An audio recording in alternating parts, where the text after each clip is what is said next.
Refuse to vote case. Voter గుర్తింపు తనిఖీ పూర్తయ్యి 17 రిజిస్టర్లో తన సంతకం కానీ వేలిముద్ర కానీ చేసి కంపార్ట్మెంట్ వద్ద వరకు వెళ్ళి ఓటు వేయటానికి నిరాకరించిన సందర్భంలో వారిని మనం ఓటు వేయమని బలవంతం చేయకూడదు. తిరిగి మళ్ళీ వారిని 17A రిజిస్టర్లో రిఫ్యూజ్ టు ఓట్ అనేటువంటి రిమార్క్ రాసి అతనితోటి సంతకం కానీ వేలిముద్ర కానీ తీసుకుని దాని దిగువన full signature of the officer, ఆ 17A రిజిస్టర్ మెయింటైన్ చేసే అధికారి ఫుల్ సిగ్నేచర్ సంతకం చేయాలి. అటువంటి ఓటర్ని 17A రిజిస్టర్లో తిరిగి మళ్ళీ సీరియల్ నెంబర్ మార్చాల్సిన అవసరం లేదు.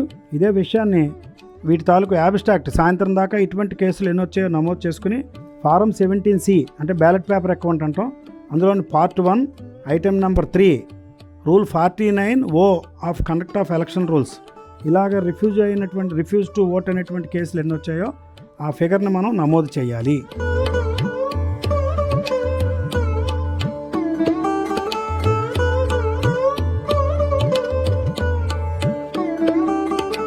సార్ మీ పేరు?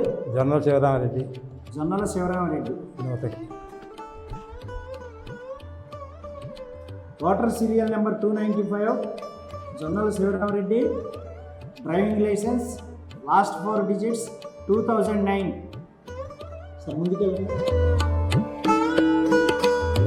సార్ సంతకం చేస్తారా?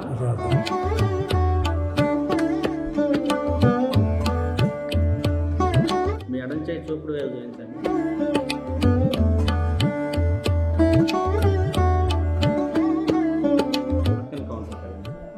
సార్ ఎడం చేయి చూపుడు వేలు చూపించండి. మీకు 2 ఓటర్ స్లిప్లు ఇస్తున్నాను, ఒకటి తెలుపు కలరు, ఒకటి పింక్ కలరు. తెలుపు కలర్ మేడం గారికి ఇవ్వండి. నేను ఓటు వేయను.